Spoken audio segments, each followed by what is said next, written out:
right, we are going to get started about now. Let me stop sharing that.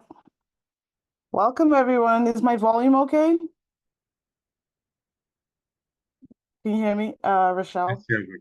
Oh, you can hear me. Thank you. Well, welcome to the Monday Asset Management Zoom. I do see a few new faces, I think. Uh, I'm from Massachusetts. Where are you calling in from, Rochelle? I'm in California. Ah, you warm, sunny state down there, you. 5 o'clock here. Oh Lord, okay, let's calm down with the showing off. It's 8 o'clock here. Christian is from California too, so Okay, fine. Howdy, Well, howdy. How's everybody doing? awesome. How are you? Welcome. Thank you for coming. Would this be your first time on the asset management series? Have you been here before? this is my first time. Awesome. Let me just check my volume. And this All is my right. first time as well. Awesome. Thank you for coming. Let's see. All right, so let me share my screen to give those of you who are here for the first time an idea of what to expect. What is this asset management Zoom series all about? Um,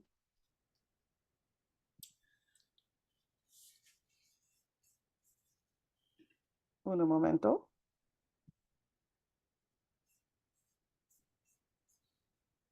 Hold on a second. Oh, there we go. Better. All right. So the asset management Zoom series holds on alternating Mondays. So this is the Multifamily Freedom Chasers platform.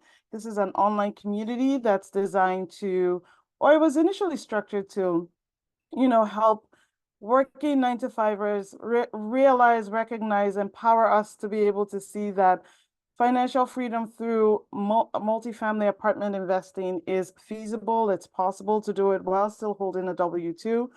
There is a lineup of programming that's offered through this community. We have the asset management, which we're going to do today.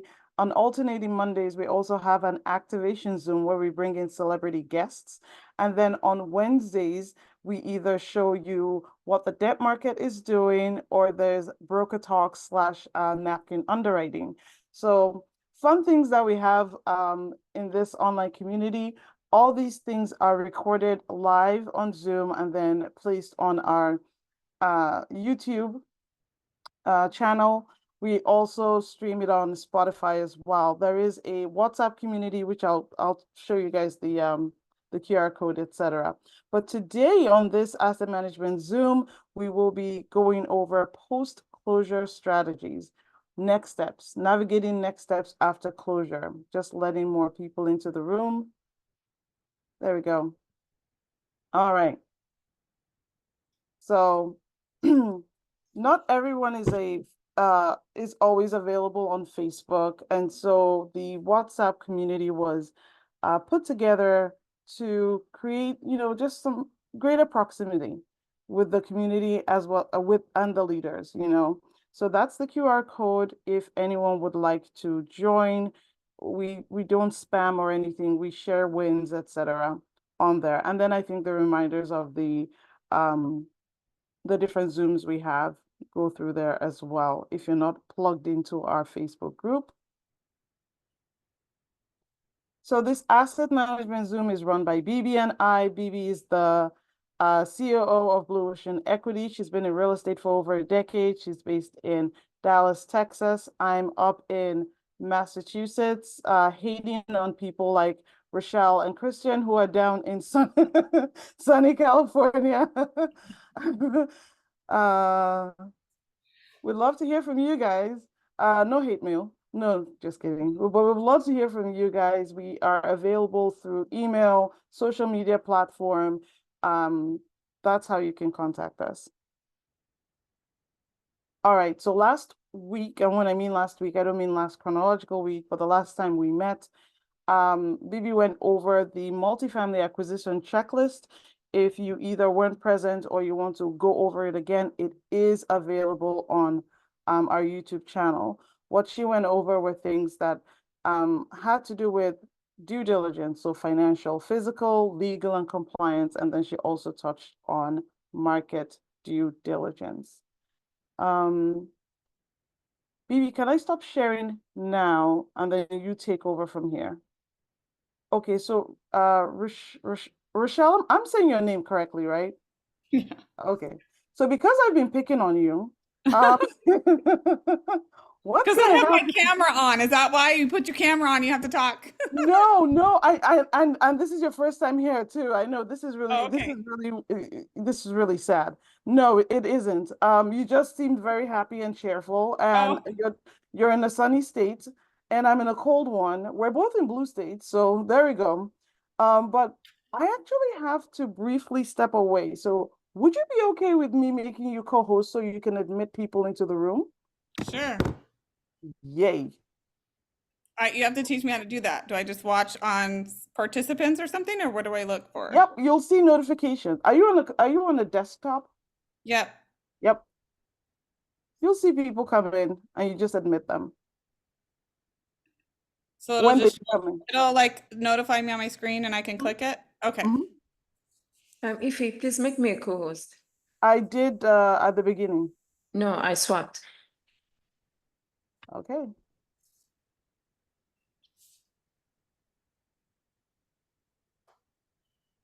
Okay, so Rochelle, do you see Yeah, I Daryl? submitted Daryl. Perfect. Okay. You're hired. Nice. All right, BB, all yours. Yeah. Hello, everyone. And we are here once again for, oh my God, what did I write here? I was trying to write my, okay. So we're here once again for another asset management webinar. And the reason why we are going through this, the reason why this entire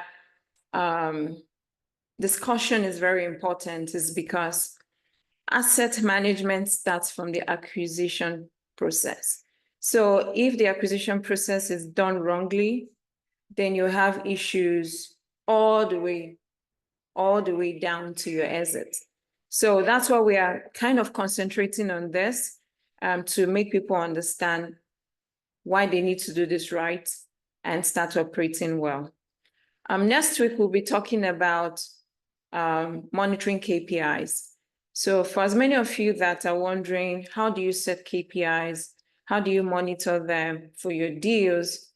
2 Mondays from now will be an opportunity for you to know that. So for today, we'll be talking about post-acquisition strategies.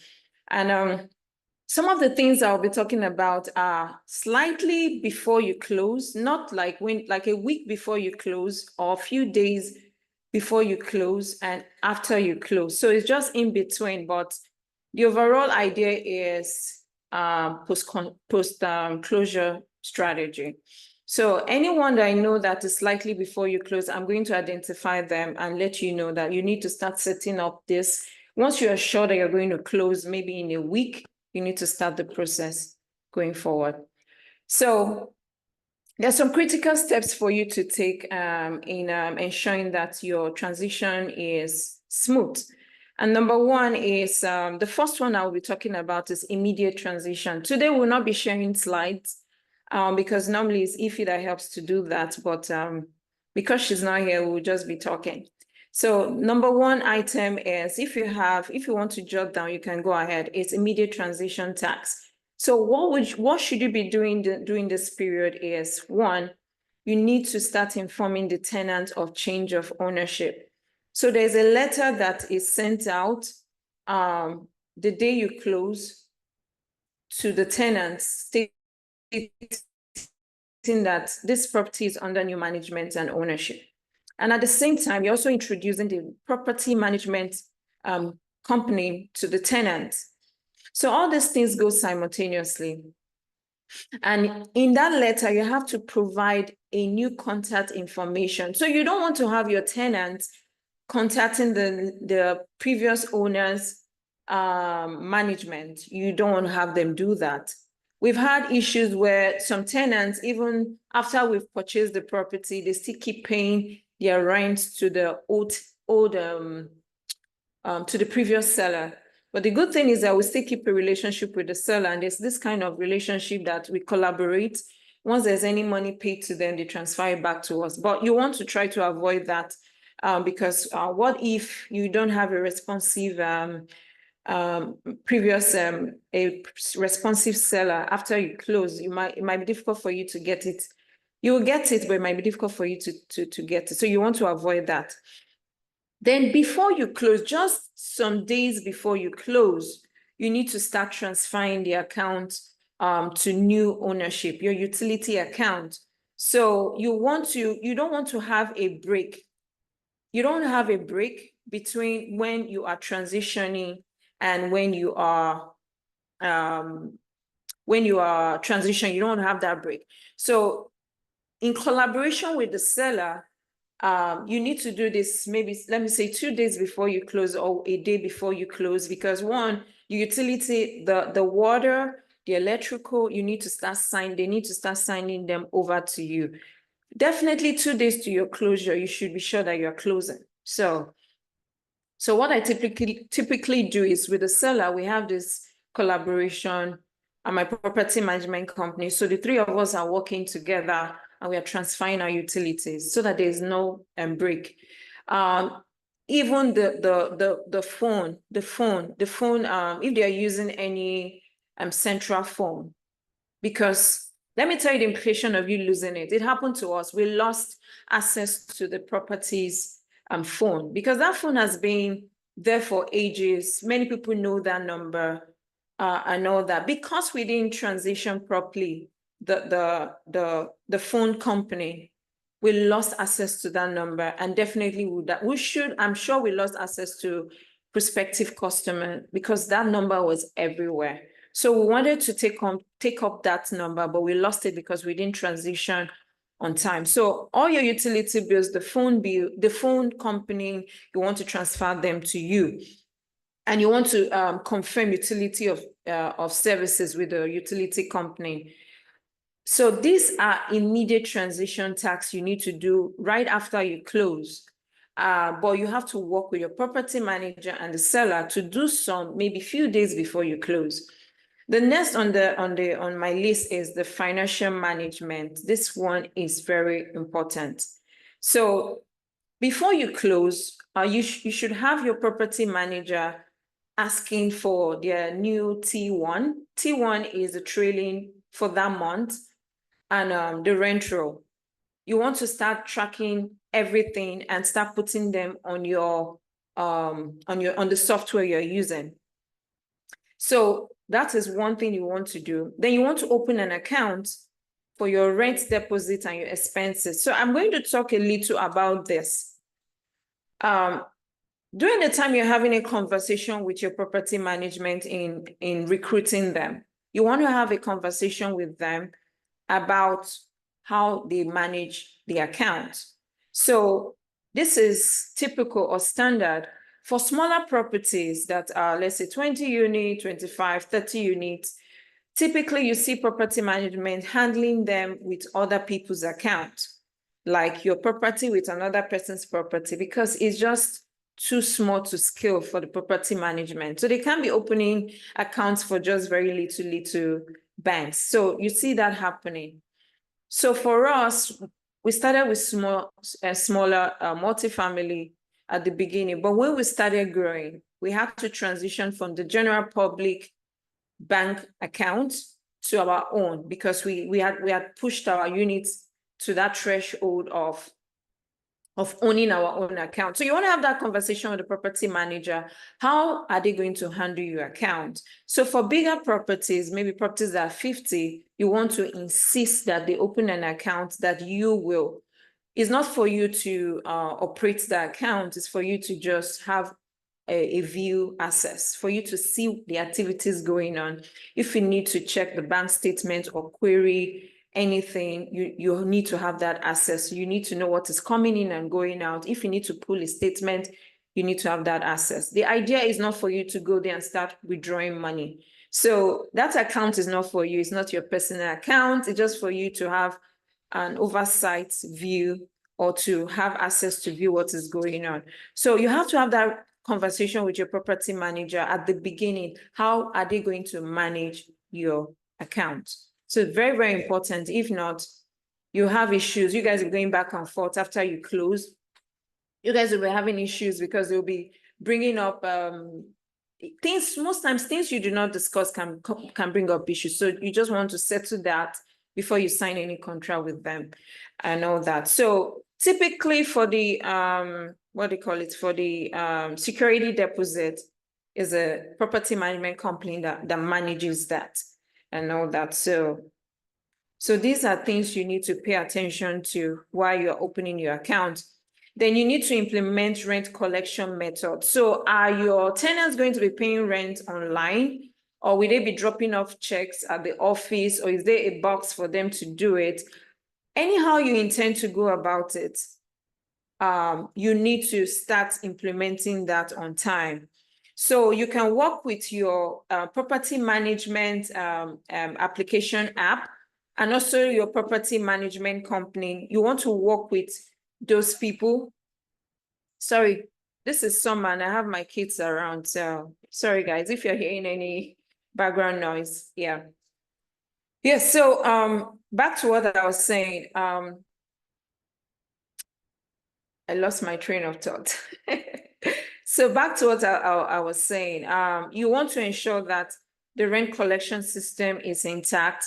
You also want to inform the tenants of new rent payment procedures. So imagine if you have a demography of, let's say, Hispanic, like I'm using Hispanic because I have those kind of tenants. You need to really break it down. Sometimes you need to have a property manager that can speak Hispanic and all that. So these are things you need to know on time so that you'll be able to help them transition. For that first month, you might, to make things easy for them, for those of them that cannot pay into the account, you might want them to bring it to the office as much as possible. You don't want any delay. So these are things you need to be doing on time. So you need to also develop a detailed operating budget. This one is typically before you close. So a budget is done by your property management, but you guys, after the budget has been released to you, the asset manager or the owner or the operator, you need to approve it. So in the process of approving it, you can now start comparing it with your pro forma, because you're the one that, you know, the business plan, you know the deal, you know what you want. So when they issue or give you a budget, you need to compare it and see that everything is fine before you approve it. So I typically approve my budgets right before I close. I don't want to be doing that after we've closed. But another thing we get to do is maybe after 4 to 6 months, we review the budget again to see if we were super conservative or super aggressive. So we tend to review our budget as we keep going. But the one we are going to use to start up is typically done right before we close. So this is something you have to do before you close. Then you also have to include your expected income, operating expenses, and reserves for that period. So the next on my list, the first one I mentioned is immediate transition tax. The second one is financial management. And the third now is property management. So you want to have your property management walk through the entire unit. Remember, doing your due diligence, you've gone through your property, you've done the property tour, you've visited all the units, and you've identified issues. Right before you close, let's say 2 days before you close, I normally will advise anyone to do it few days before you close. And let me tell you the reason why. The reason why I will advise you to do it before you close, in case there are issues, because typically in my purchase agreement that I have with the seller, I always put a clause. The clause is no vacant unit should remain unclaimed. That means it must have been turned over. They must have done the renovation. make ready for that property before I take over. So imagine if I'm going to inspect the property after we've closed the deal. The owner has taken his money. He does not owe me any responsibility at that time. It will be difficult for me to get him to do the job. So because of all these issues, and again, there's something that happened with us as well. Because part of our due diligence items that we normally ask is the inventory list. And let me tell you why we're asking for the inventory list. We want to know the list of inventories like appliances, repair materials and all that. We want to have an account of it, what the property owns. Like the property might own a shuttle, might own a vehicle, might own anything. You want to have an inventory of that. So if you close and you just want to take that time to start going through the property, you will find out that some things are no longer there. It has happened to me twice. So I would advise that you do this few days before you close and take stock of what you have on ground and compare it to the list they gave you doing your due diligence, because there's a list they give you for your inventory items. Compare it with it and see if there's any item missing. And if there is any item missing, request for it, because during the time of when you were under contract, they disclose that item to you. So they must also disclose it while you are about closing. So it's important that you walk the property right before you close for these different reasons I've mentioned. And also, the major reason why you're walking the property is to identify repairs or maintenance issues or safety issues right before you close, so that as soon as you close, immediately you're starting up with your property management company and your vendors. You are bringing them all in at the same time, because time is money when it comes to multifamily.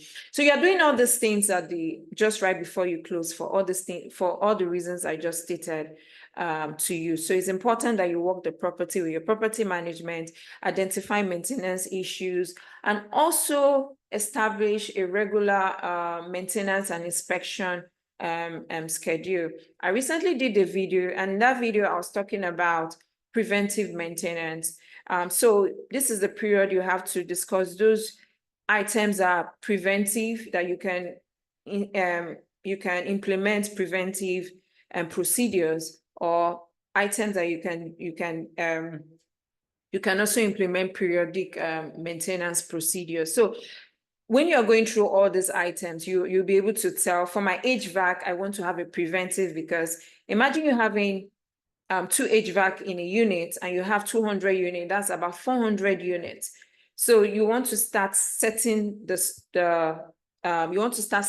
things right by starting up a preventive or periodic checks on all that. So is that period you and your property management are organizing yourself and setting up that schedule. The next thing is you also want to have a list of contractors and service providers. These items I'm listing are in collaboration with your property management. So most of the things I've listed are not for you to start doing, but for you to ensure that, one, you have the right property management company that is on their toes, and to monitor and be sure that they're delivering based on all these items I have listed. So you also want to create a tenant communication system. Are they going to communicate with you? Are you going to be communicating with them through newsletters, or is it through the app? So it just depends on the demography of tenants you have. That would decide if you should do an online or internet, or go the computer route, or you want to do the verbal one. So we've seen properties that when you do everything online and all that, it's very difficult for you to get the best out of the tenants. And some of them, when you have them, when you don't make it automated for them, for them to easily have access to you online, that might be a challenge. So you need to know the demography or who your tenants are for you to be able to set up the right communication systems. And they also have to get ahead of protocols for maintenance requests and complaints. So let me dive deep into that. during the transition process, there's during the transition period, there's a probability that the property owner, the seller, has taken his hands off. And it's possible that the property manager for the seller has even resigned. So things will be going on during that period that the tenants might not be happy. They might not be happy, and you might end up losing them. So there was a property we took over. The seller hand stuff from the property 2 weeks before we took over. And during that period, we lost 11 tenants at takeover. For a property that had only 2 vacancies, the day we're taking over, we lost 11. So, and we got to find out why, because some people wanted to leave. So our property manager quickly had to intervene. And most of the issue was that for like a month or 3 weeks, they've not been answering their work orders. They've not been attending to them. They come to the office, they don't get to see anyone and all that. And they don't want to be in a place that they do not care for them. So that is the first thing you want to address. Maintenance issue, work orders. You want to be on top of it as soon as possible so that you don't lose the tenant. The next on my item is legal and compliance issues. So you want to start reviewing the leases. Remember, because these leases were in effect before you took over, you have the obligation to honor them. But you also have the ability to, if you see any wiggle room, to add some addendums. But the truth is that you cannot change the lease until it expires. So if there's any wiggle room for you to add stuff, maybe safety issues or it's not up to standard, you can do that. But overall, you cannot take off the main agreement that the previous owner has with the seller. So it might be best for you to note those things and review your agreement in the future. So it's very, very important for you to start reviewing the existing agreement that they have. So typically, I always ask for a copy of the agreement before we close. So I want to know what we're up against, what are the items or the things that they've agreed with the current tenant. I want to know, and I want to start hitting them, taking them off the new lease for new tenants coming in. But for the old ones, I just have to honor it. But I might be able to have the ability to add an addendum to it to take care of some issues. So you also want to verify compliance and local housing codes and regulations. So you want to be sure that you are meeting the housing codes. You have the what do you call it, the fire alarm system, you have the carbon monoxide, all those things. You want to be sure that you have the right compliance and all that. So, and also right before you close, you also want to be sure that you have the right insurance coverage for your property. This one is typically done before you close. The good part about this is that for agency loan, the lender will also, because they are major stakeholders of the property as well, they tend to always see the insurance. And if it's not covering a lot, if it's not having the complete coverage or the kind of coverage that they want, they can insist and ask you to increase the coverage. So for an agency loan, the lender sometimes will review the insurance. Most times we review the insurance and they always ensure that it meets up. So I received a coverage of one for general liability for 1 million. That was the quote we got during the hold period. A week to our closing, the lender reviewed the insurance policy and said, no, 1 million was too small, and that they were going to increase it to 2 million. So we increased it to 2 million a week too. And that's really increased our insurance budget. So these things happen. So you want to also have some wiggle room in your underwriting in case you have any unforeseen issues in your insurance. So that is for that one. So the next on my list is operational enhancement. You want to identify your CapEx, your upgrades, your improvements. This is the period just after you've closed. You want to identify those items you want to improve on. Are they interior renovation, exterior renovation? Yes, you've done that during your due diligence period, but this time around you are in it, you're firming up on it, and you are creating your plan on how to go about it. So this is a period where you can say, okay, we're not going to do premium renovation. Premium renovation is that you're turning the place almost to a brand new property.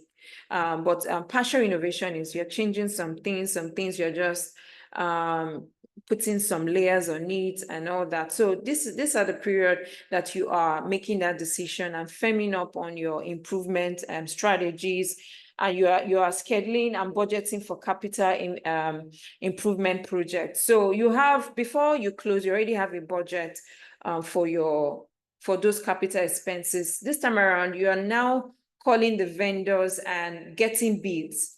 So because you just wanted to have an idea of what it would take you to do those repairs, doing your due diligence. So let me back up a little. So doing your due diligence, maybe you inspected the property has plumbing issues, it has electrical issues. You got a quote from the inspector that went there that this thing will cost you this amount. You have that. So when you close, you can now decide to get quotes from 3 vendors and pick someone else different, maybe based on the amount or the quality of job the person is going to do. So that is the time for you to start doing that. So you can get bids and start working on your capital improvement. Then you also want to utilize your online listing, social media, and local advertisement. You want to start rebranding the social media platform and all that. You want to create a website, and you want to start dragging and traffic to your website and all that. You also want to start up a tenant appreciation event. So because you are new, it might not be a bad idea for you to do an event in that property. It's like you're appreciating the tenants for their patience, or welcoming them, or introducing yourself properly. You might want to do a tenant event on that day, and that has a long way of making tenants happy. So these are things you want to do. I have a long list, but I'm just going to, I have two more subtopics to talk about. Then we can call it a day. The next is regular reporting and review. So after you've closed on your deal, you want to generate a regular financial and operating report. So you want to set this up on your property management application. So your property manager would advise you on the platform that they'll be using. And these are conversations you should have had before you closed with them. What platform are you using? What is their reporting process with that platform? How user-friendly is it? These are conversations you want to have before you close.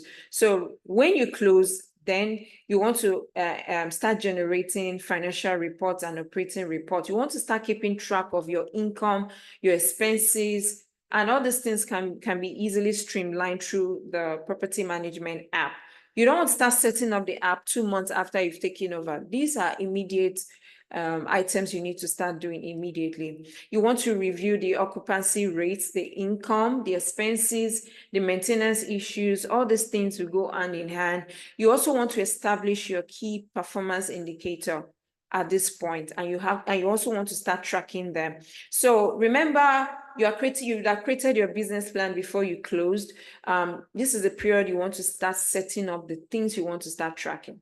Because remember, before you close, you were not in the property. You were kind of taking decisions from outside the property. Now that you've bought the property, is now yours. You have an insight to the entire process of what is actually going on. If the seller has lied to you, is this time you begin to unfold them, and is this time you begin to know what to do. So You've created a business plan. This is the time you establish your key performance indicator to start tracking the property performance. You also want to regularly assess KPIs against the improvement. So you want to start, for your KPIs, you want to be sure that they are doing what they're supposed to do to tell you there are any issues or variances at that point. You also want to start giving your investors updates. So if he normally helps us with our investors, so as soon as we close, she sends out, because don't forget, these people are your partners. You're not just the owners, they are major stakeholders as well. You also want to carry them along. And there's a letter we always send to them that, hooray, congratulations to us all. We just finally closed on the deal. Then this is when you start emphasizing on how long you want to make the property stable before you start giving distribution. So you give them a summary of your plan and all that. So these letters should go out immediately you close to your limited partners. So it's not just the property. You also have to remember that you have limited partners. And also, this is a period that you have to go through your loan agreement with the lender. And doing that, because the lender will give you items on it for you to fulfill. So there's something called hurdles or covenant in your contract. These are obligations that you need, that the lender is asking you to do. So, for example, the lender might give you some CapEx repairs to do, because during your escrow period, the lender would have come to the property to inspect the property. And during the inspection, it's always a random inspection. You cannot say what they will look at. They can go to any room, any unit, and based on that, they will draw up a CapEx requirements for you to do. So they'll give you that, and at closing, typically they take out an amount, especially if it's an agency loan, they'll take out a CapEx reserve amount. So when you do it, you ask for a draw. They call it draws. You collect it back from them and all that. So you want to be ahead of that. You want to pay attention to it very fast. The lender's CapEx requirements at the beginning, you want to start lining the contractors on time. You also want to pay attention to any hurdle, because there are some requirements they might need you to bring up to be in compliance with in month 1, month 2, month 3. So you need to check at which month, and you need to have somebody on your team that will be on top of it, because you might just get over engrossed with the property's issues and forget that you owe the lender some responsibility. So you want to have someone on your team that will be keeping track on the lender's requirements and be ensuring that you are meeting up to the lender's requirements. And the last thing is long-term planning. So at this time, you want to firm up on your exit strategy. You want to revisit your exit strategy. You also want to check out the market conditions. So you might want to send out your property management to go and redo a market survey for them to see what exactly is the the market doing at this point. So once you close, you want to ask them to go do that. This will help you to set your financial goals, to know what are the loss to lease that you need to catch up with on your property. And you also need to monitor the local market trends and opportunities. So these are the items. I've listed them. It looks like they're very easy and all that. They are not that easy. It's easy if you have them arranged and you are working with a team. You guys have divided the duties and you guys are collaborating and doing everything. Some of them are simultaneously done. One thing I forgot to mention is you also want to start setting, you also want to set up a time where you'll be meeting with the property management company. It's very important that during the first 6 months, you're meeting with them on a weekly basis. And if the property is stable, you can review that visit to maybe twice a month or once a month and all that. But if the property is not stable, you have to keep having that meeting until is achieved, because the bottom line of that meeting is for all of you to brainstorm and come up with solutions, ensuring that you are meeting your goal on that property. So this is all I have for today. Next week, we'll be talking about monitoring KPIs. How do you set them? No single property is the same. I did a video on that. No single property is the same. So business plan for business A is different from business plan for business B. So it's based on that, you now set your KPI. So we'll be talking about what are the KPIs you need to be watching weekly, monthly, quarterly, annually, and all that. When do you know there's a problem and you need to take action? You know, things like that. So these are the things we'll be talking about in our next event. Lastly, before I hand it over to Ify to ask if anybody has any question, is any of you that is interested in partnering with us on a deal, we have a deal under contract, please reach out to us and we'll discuss if we're a good fit for each other, and we'll take it off from there. Thank you all and have a good day.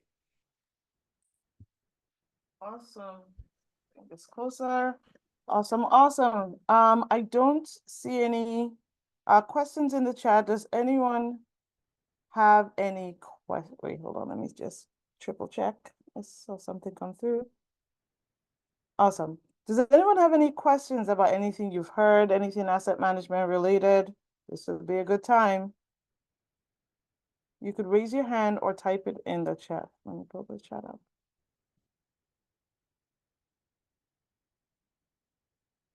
No, you're all asset management pros. Alrighty, well, if no one has any further questions, we will bid you good night and we'll see you on the next asset management Zoom series. Thank you guys for coming, and thank you so much, Rochelle, for being our ever so faithful standing co-host. Awesome, thank you. Thank you all. Thank you. Bye. Thank you.